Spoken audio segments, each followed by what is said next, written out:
Glad to have you join us again. Charles Frakpoka, iBrand Senior Analyst, now joins me via phone to do some analysis of some of the top business stories we're filing for you at this time. Charles, good morning. As always, it's a pleasure having you join me on the program. Yeah, good morning. Thank you, Blessed, for having me on your show. So let's start off now with this big story here. Look quite worrisome. The International Monetary Fund, that's the IMF, is saying that South Africa will take over from Nigeria as the largest economy in the continent of Africa. How does this come to you, and what should this development look like for Nigeria, especially in a time when Nigeria is actually looking out for foreign investors to come into the country? Yeah, thank you very much. For me, that news did not come to me as a surprise, because looking at when the administration came into power, I would not say they are not doing what they are supposed to do, but it's obvious we've not been able to grasp our real problem in the economy and how to begin to offer solution to it. I mean, you can see how inflation is going up on a month-to-month basis.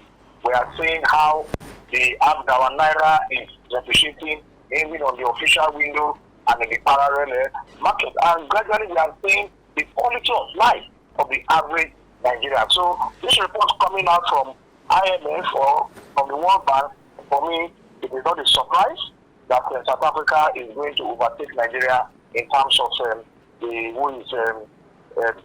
big in terms of the economy in the continent of Africa. So what the government needs to do now is to take this information as a challenge and see that what are those things that brought us to this level where South Africa will not have to overtake us in terms of the economic size, in terms of GDP. It's, of course, we're seeing the removal of the subsidy that's causing problem, the naira fluctuation that is depreciating on a daily basis, and of course, even our power issue is also a problem. We cannot even produce. We are saying our oil production cannot even meet our open quota. So they basically telling Nigerians again and the government, go back and see how you can begin to increase your production, especially your oil production. The quota you have been giving, see how you can meet that quota and begin to earn a lot of money. And when you have done that, try to see how you can change inflation. The only way you can change inflation, what we have in Nigeria today is cost pull inflation or cost push inflation. So the increase of production is going up on a daily basis is to increase production. That is what we need. Increase production. And how do we do that? Fix our power. Then industries can come back to production. And of course, with all of them in production, we will see employment generated. And our GDP will increase. And I believe if you look at the report IMF is giving, you can see that after a period of time, Nigeria will still overtake South Africa in terms of the biggest sector. Because we have the potential. It's just, for me now, it's a matter of leadership and being sincere to the Nigerian people. Well said. Well, your point well articulated. But the next question I ask for you now, Charles, with the reforms that we've seen in place now by this current administration, do you see the Nigerian economy actually coming out from the woods in the mid to long term, even before this projection came out? Yes, I agree with you. There is one thing to set up policy, to bring up policy, and of course put measures in place. The most important thing there is the implementation. How is it being implemented? And the transparency, openness that is involved in it. For me, it's only when we do that that we can begin to see an improvement in the economy and some of those policies will work. Yes, some of those policies will give us problems in the short term, but I believe in the medium to long term, we'll begin to see the positive.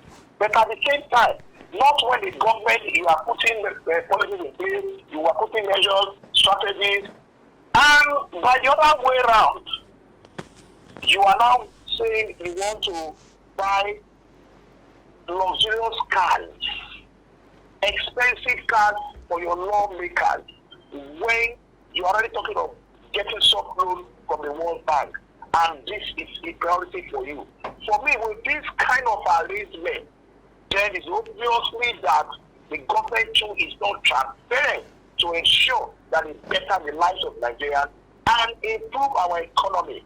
It is not at this time that we should begin to be looking at buying cars for our legislators. And even looking at it, these cars are going to be imported. What happened to our own local auto plant in the country? If we want to have something good to happen to this economy, we want a different result, we'll now begin to do things differently. All right, now let's shift focus now to the next story. We hope that those who are the economic handlers of this country actually seen this IMF report, and I want to believe that they are doing something very, very urgent to ensure that Nigeria actually retain its position as the largest economy in Africa. Because the truth here is, if we don't take necessary measures to cushion the macroeconomic fundamentals that we're being faced in the country, it's going to hamper investors who come into the country, and our struggling economy will continue to decline. Let's shift focus now to the next story here. The federal government actually has come out to say that there will be a quarterly assessment of the performance of the 48 ministers beginning from January 2024.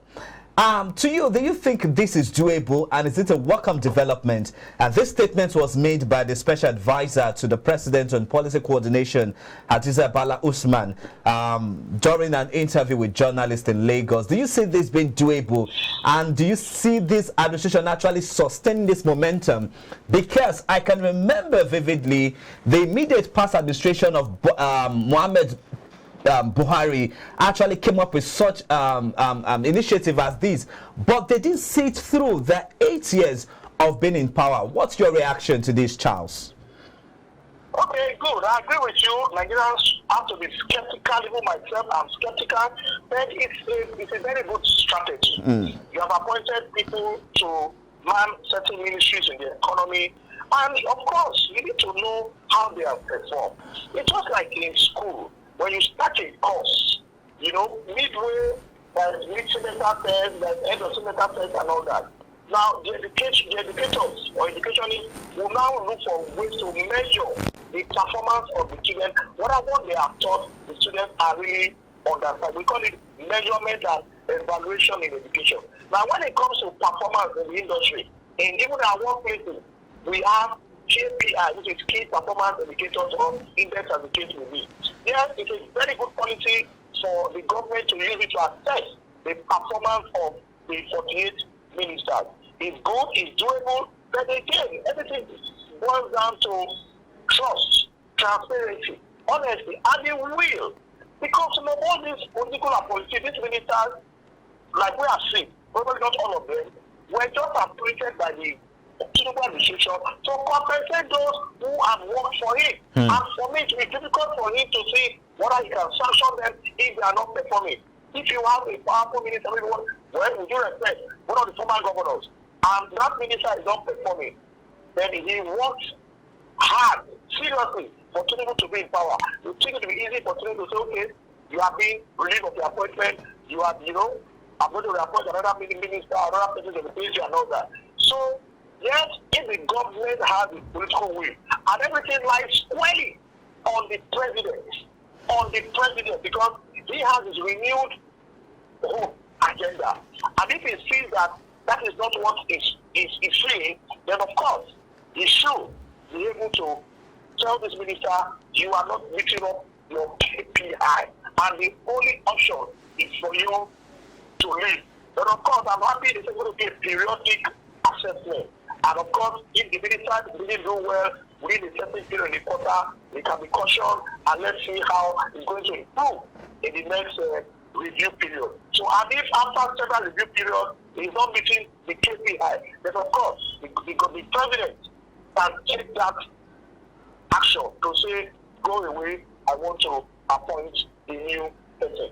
Next, I doubt whether he has the political will to do that. And because, as you have said, the last 8 years, the last administration, we saw something like this, and at the end of the day, it was as if there was nobody in control of the ship. And that is why we saw a woeful performance of some of these ministers.